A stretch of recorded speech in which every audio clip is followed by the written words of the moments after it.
All right, look, I've been using the Samsung Galaxy S25 Ultra for half a year, and I review phones all the time, which means like my SIM card is going in and out of devices quite frequently, and right now it's in the Z Flip 7, wrapping things up with that. It'll probably end up going into the Pixel right after, but after those review processes are complete, this is a phone I always turn back to, and there are a lot of reasons as to why, because I still think that the S25 Ultra is overall, like in every single category, a great device. From its design to its performance, cameras, battery life, they perform very well. I don't think Samsung really cut too many corners. I still think they did, but not too many corners, and it still makes it an Ultra device, especially here in the US. Now, one can argue, oh, there's lots of other options there, Ultras, you know, like the Oppos and the Vivos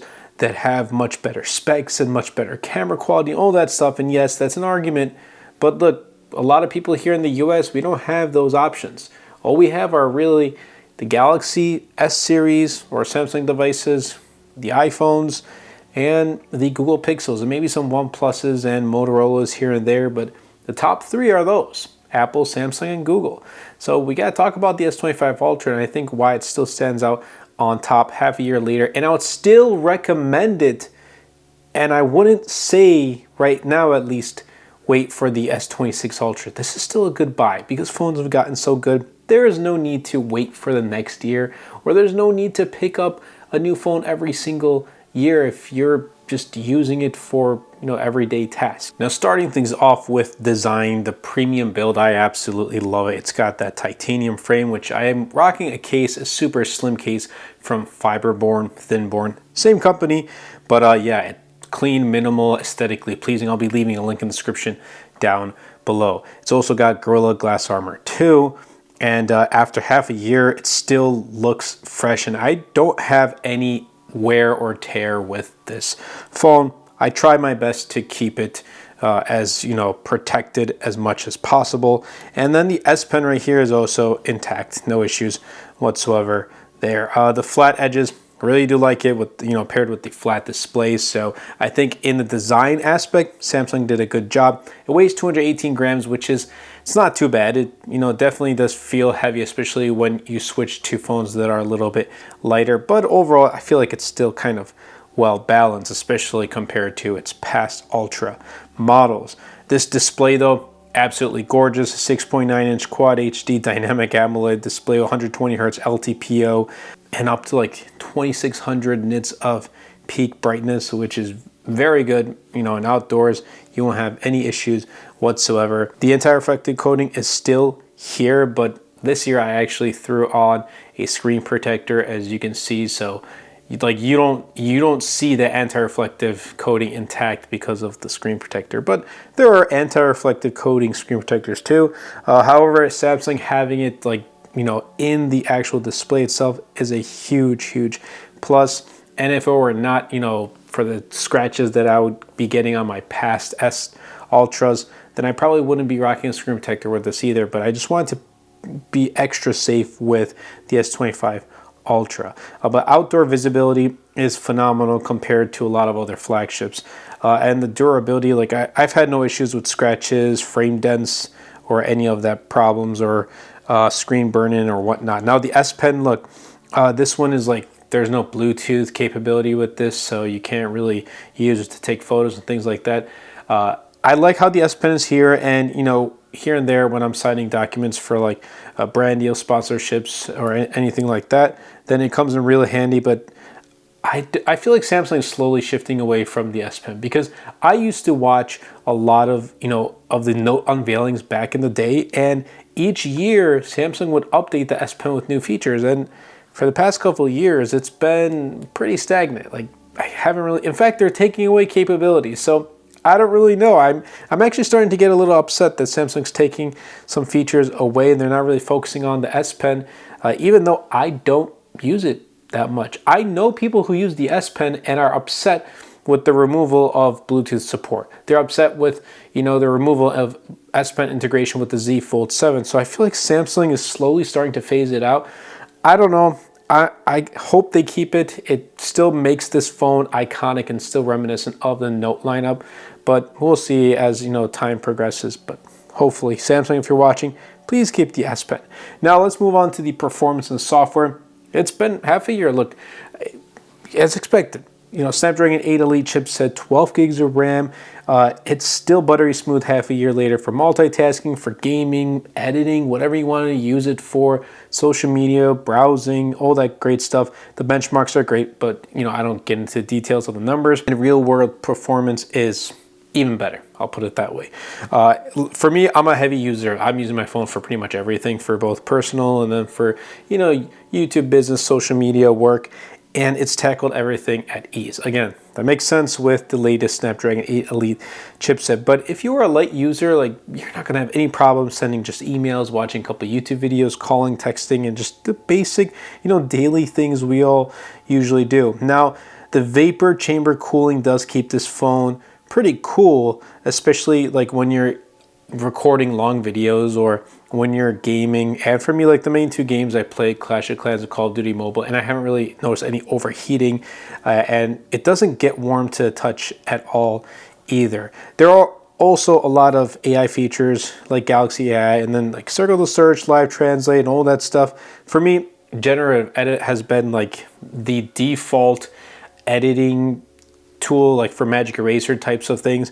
So if I'm going to, like, I don't know, let's take I take a photo of this right here and I want to delete this Mega Charizard, I'm going to use Samsung's generative edit, and then my number 2 choice would be Google's Magic Eraser. And then, you know, Apple's cleanup feature isn't the greatest, so I probably wouldn't even be using that. But I'm not, you know, Galaxy AI and AI features in general don't really push me to want to get a new phone. I don't think it's a reason why anyone should buy a phone, at least not yet. Now, this is running the One UI beta and Android 16. I'm waiting for the stable version to come out, hopefully soon. But Samsung has been really good with, you know, software updates as of late with One UI 8 beta versions, and it's been fluid. For me, my favorite, again, I talk about this in like all my videos, with One UI 8, it's been the weather app. I just like it, and I'm using this app all day, every day on my Flip 7, my Fold 7, the S25 Ultra. I really do like the weather app update with One UI 8 and Android 16. You also do get, you know, 7 years of software updates, which is going to give this phone lasting value. And phones are getting so good that we're holding onto our phones longer. So I think within, you know, 7 years time, this phone will continue to perform very well. Now, as for the camera setup, we get this versatile camera setup. A 200 megapixel wide, a 50 megapixel ultra wide, a 50 megapixel 5x periscope, and then a 10 megapixel 3x telephoto, which for, you know, pretty much any, you know, situation of taking photos, these cameras have you covered. It's got 100x zoom, which I absolutely love. The 200 megapixel results are great. Low light performance is also really good, and it's become one of my favorite, you know, low light performers in, you know, for cameras on smartphones. It's actually really good. And then video recording, you get, you know, really good stuff. You get 8K, which is surprising that Apple doesn't have it yet. Maybe they might bring it to the iPhone 17 Pro and Pro Max, but as of right now, you know, it's 8K video recording. I'm not really recording 8K, but it's nice to know that it's there. Now, I'm still recording my footage in 1080p and Full HD, and I get a lot of backlash about that, but as of right now, I'm going to continue for just a little bit longer, and as, you know, the channel progresses and as the quality does improve, then I will transition to recording footage in 4K. But right now, you know, my MacBook Air takes care of Full HD footage without any problems whatsoever. But camera versatility here is great for both photos and videos. Results are amazing. And if you want to start making content on social media, whatever the case may be, YouTube and things like that, you got a great camera setup here. You got great editing tools with a bunch of different apps. I mean, you're all set to go with the S25 Ultra. Now, my favorite thing about this device has still been the battery life. A 5,000 milliamp hour battery, which, you know, doesn't sound like too much compared to, you know, flagship competitors, especially with the silicon carbon technology that's now available. But I gotta tell you, 6 months in, the endurance is excellent, and heavy use days, and I'm ending with about like 20 to 25%, and that's plenty of battery life for me. I'm getting 7, sometimes even 8 hours of screen on time. Again, for me, that is really good. And it's also impressive because of that large 6.9-inch Quad HD display, LTPO refresh rate display. I mean, it's pushing a lot of juice, and you're still getting really good battery life with this phone. And charging speeds, 45 watts. Yes, they're not the fastest, but for what Samsung offers, they are. But, out on the market, they're not the fastest speeds. However, I'm fine with it, and I think the successor is it's rumored to have 60 or 65 watts of fast charging, which is a plus. Samsung is listening. Keep pushing for faster charging speeds. I know there's an argument saying, well, if you have faster charging speeds, it's going to degrade the actual life of the battery cell faster. And okay, but I don't know. I mean, then keep it at a sweet spot, because 25 watts is, in 2025 standards, is not fast anymore. Now, it also does have wireless charging, reverse wireless charging, but the thing that's kind of upset me was, in fact, I'm actually going to go to battery share, so I can, let's see, kind of go to battery share. I wonder if it comes up here. Wireless power sharing, I keep forgetting what it was called. So let's turn that on for a moment. And so I'm going to place it down just like that. Now, I am upset about this. I tried it with my Fold 7, with my Flip 7, and let's try it. But I want to charge my Galaxy Watch 8 Classic. And I know there's a reason why it doesn't charge, but it says this charger isn't compatible with your watch. And I don't remember the exact reason. I looked it up like a week or two ago. It's pretty late right now. It's not on the top of my head, but I would have liked to seen, capability with the Galaxy Watch 8 Classic, but it's not, whatever. Again, like a week or two ago, I didn't have my charger with me. So one, I had to put it in extreme power saving mode, and it still ended up, losing all of its juice. But I thought, hey, well, I can charge wirelessly with my Z Flip 7, my Z Fold 7. Nope, didn't work. So that's kind of one of the bummers about it. But my wish list, again, for the S26 Ultra, looks like some of it's going to happen. Faster charging, 60 watts or higher. I don't think Samsung is really going to go into silicon carbon technology as of right now, but maybe they will in the future. The price is going to continue to go down, especially with October, November season, the holiday season coming up. It's bound to go on sale. You're going to find really great deals, and even then, we're getting ever so closer to the launch of the S26 series. I'd still recommend picking it up, because it's not worth waiting for a phone that hasn't been truly unveiled, especially if it's still got like 2-3 months out. If it was like a week or two, maybe even 3 weeks, and we know the phone is actually coming out, there's like an event that's confirmed, I'd say hold on just a little bit longer and then make your decision. But in October, November, even like early December, we're probably not going to get any confirmation. So I'd say, hey, no need to wait for its successor. But look, you're getting really good stuff with this, like the software longevity, with a refined experience.